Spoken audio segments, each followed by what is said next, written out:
नमस्कार दोस्तों, स्वागत है आपका डिफेंस कंपास पर। आज हम बात करने वाले भारतीय नौसेना के एयरक्राफ्ट कैरियर के बारे में। चैप्टर 1, भारत के कैरियर की हकीकत। भारत की नौसेना के पास इस समय दो एयरक्राफ्ट कैरियर है, आईएनएस विक्रमादित्य और आईएनएस विक्रांत, लेकिन दोनों ही स्टोबार सिस्टम पर आधारित है। इसमें विमान स्की जंप से उड़ते हैं और कम ईंधन और हथियार लेकर ही टेक ऑफ कर पाते हैं। यही भारत की सबसे बड़ी कमजोरी है, सीमित मारक क्षमता और सीमित दूरी। चैप्टर 2, आईएनएस विशाल, भारत का सपना। इस कमी को दूर करने के लिए योजना भी बनी थी। आईएनएस विशाल एक 65,000 टन का सुपर कैरियर है। यह कैरियर कोटोबार सिस्टम से लेस होना था, जिसमें इमल्स यानी इलेक्ट्रोमैग्नेटिक एयरक्राफ्ट लॉन्च सिस्टम लगाया जाता। इससे विमान ज्यादा ईंधन और हथियार लेकर आसानी से उड़ सकते, यानी भारत की नौसैनिक ताकत कई गुना बढ़ जाती। चैप्टर 3, अमेरिकी तकनीक की अड़चन। आईएनएस विशाल को अमेरिका की मदद से बनाना था, लेकिन इमल्स तकनीक ट्रांसफर को लेकर अमेरिका तैयार नहीं था।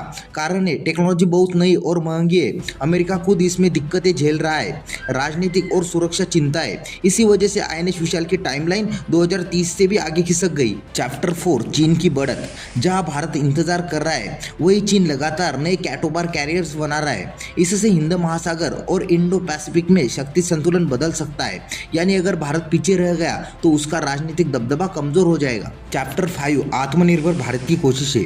अब भारत ने ठाना है कि विदेशों पर निर्भर नहीं रहना। डीआरडीओ ने अपना खुद का इमल सिस्टम बनाने पर रिसर्च शुरू कर दिए।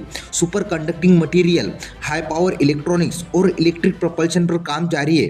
अगर ये सफल हुआ तो भारत पूरी तरह आत्मनिर्भर बन जाएगा। चैप्टर 6, राफेलियम, तुरंत राहत। इसी बीच भारत ने तुरंत ताकत बढ़ाने का कदम उठाया है। फ्रांस से 26 राफेलियम फाइटर जेट खरीदे जा रहे हैं, लगभग $8 अरब की डील में। ये विमान विक्रांत और विक्रमादित्य पर तुरंत ऑपरेट हो पाएंगे।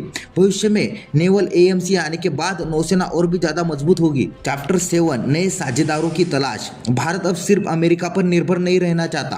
फ्रांस न्यूक्लियर प्रोपल्शन में मदद करने को तैयार है।